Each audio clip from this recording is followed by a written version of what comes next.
Исәнмесез, эфирда яңалыклар чыгарылышы, студияда Роза Хабибуллина, алга таба кайбер темалар турында кыскача.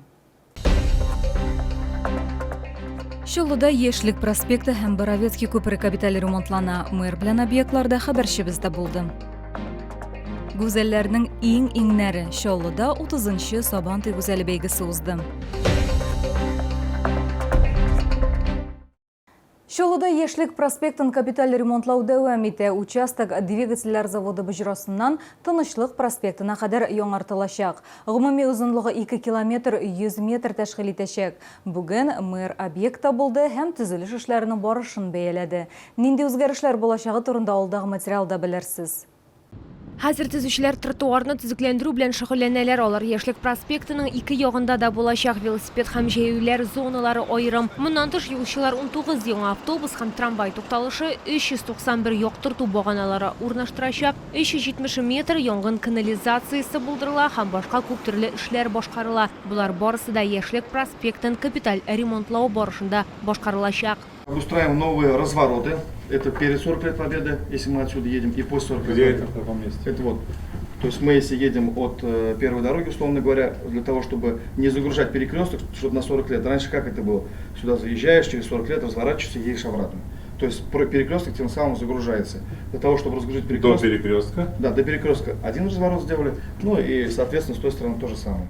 52-нче комплекс ягыннан юл өслеге белән проблема хәл ителәчәк. Анда 3 балалар бакчасы бар. Балаларның әти-әниләре еш кына юлның начар булуына зарлана. Хәзер парковка урыннары, чыгу һәм кирү юллары планлаштырыла. 63-нче комплекс ягыннан яңа җирле юл төзекләндереләчәк. Хәзер ул бөтенләй юк. Бу төп юлны бушату өчен кирәк. Автомобиль юллары предприятиесе директоры билгеләп үткәнчә, бетон китерүдә билгеле бер кыенлыклар бар, ләкин моңа да карамастан эшләр вакытында башкарыла. Не останавливаемся, идем в графике. Трудности есть, к сожалению. Трудности есть. Вопрос с цементом. Вопрос с цементом.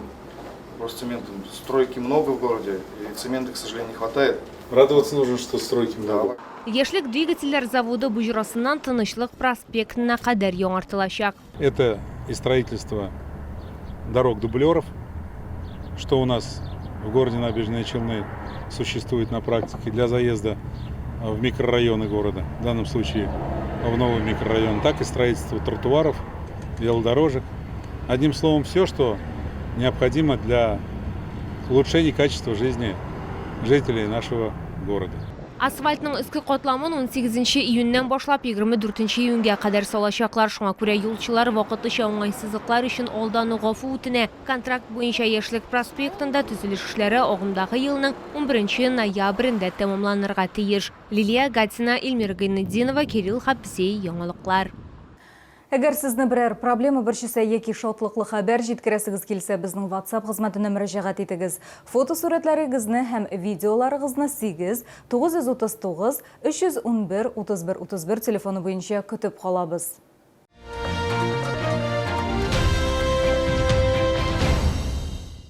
Чаллыда Сабантуйның төп гүзәлен сайладылар. Бу исем өчен татар телен белгән 16 яшьтән 24 яшькә кадәрге 10 кыз көч сынашты.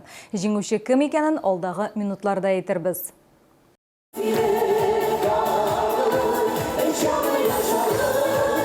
Быел Сабантуй гүзәле бәйгесенә 30 ел тулды. Оештыручылар тамашачылар өчен бик күп сюрпризлар әзерләгән. Аларның берсе узган елгы җиңүчеләр һәм катнашучылар конкурсын ачу. Финалистларны котларга беренче Сабантуй гүзәле Лилия Гайсина да килде. Аңа хәзер 61 яшь.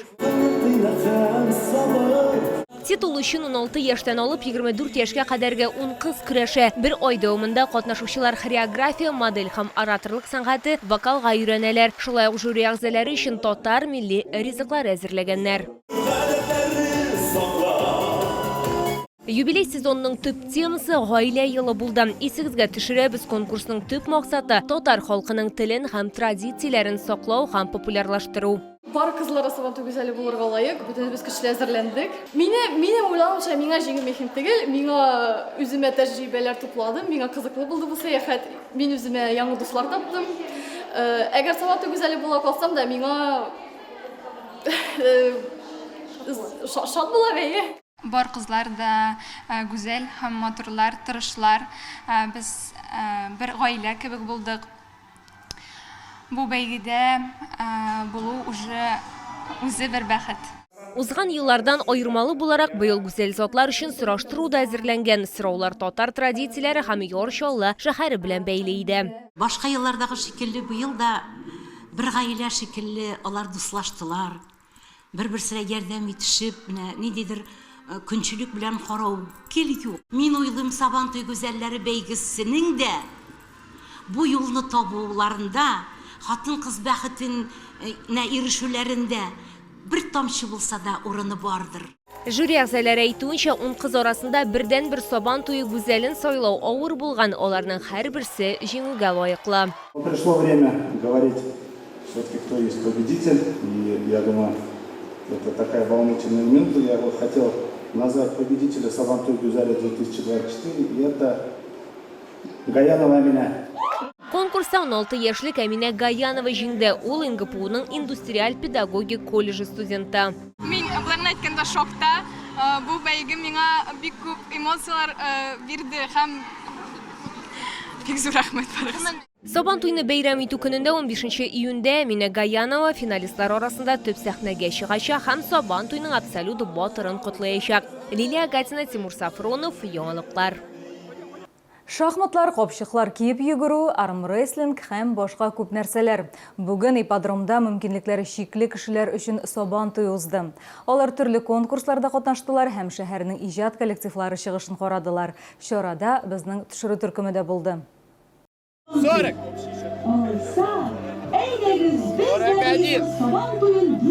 40. Давай. Илфак Хәсәнов Сабантуйларга килмичә калмый, шулай әйтүенчә, ул күп кенә ярышларда катнашырга тырыша. Шулай итеп, бүген ул 15 килограммлы гирне 41 тапкыр күтәрә алды. Вот пригласили, думаю, себя показать, людей посмотреть.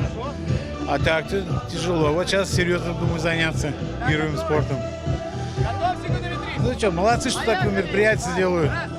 Спасибо, как говорится, администрации. Шолы халкы бәйрәм программасынан һәм төрле уеннарда катнашудан алган хисләре белән уртаклашты. Давно хотели поучаствовать в таком мероприятии. Ну вот, приехали и все нормально. Думаем, что папа еще на следующий год будет больше. Сможет поднять гирю. Нам очень приятно. И там участвовали, и в мешках побежали. Все подарки много получили. У ребенка такие эмоции. Очень вообще приятно. Мөмкинлекләре шикле кешеләр өчен беренче Сабантуйны 25 ел элек оештырганнар дип искә ала Рәхит Абдулманов. Барысы да 1999 елда электротехникларда башланды. Әмма вакыт узу белән бәйрәмгә күбрәк шаулы халкы кушыла башлады. Һәм хәзер узган еллардагы кебек күп катнашучылар паралимпия чемпионнары да булды ди ул. У нас уже воспитанные чемпионы мира, Европы, инвалиды-спортсмены нашего города выступают уже очень сильные. Их знают везде, вся Европа, весь мир знает. Мы рады, что это у нас происходит именно в Набережных Челнах, один из ведущих городов нашей республики. Мондый чараларда безнең параспортчыларыбыз ниләр эшли, алар барысы да шәһәр рухын күтәрә дип өстәде Шолыла. Лилия Гатина, Яна Вальзу, Тимур Сафронов, яңалыклар. Бу сезгә җиткерәсен соңгы мәгълүматыбыз иде. Мин Роза Хәбибуллина сезнең белән сау булашам, исән сау булыгыз.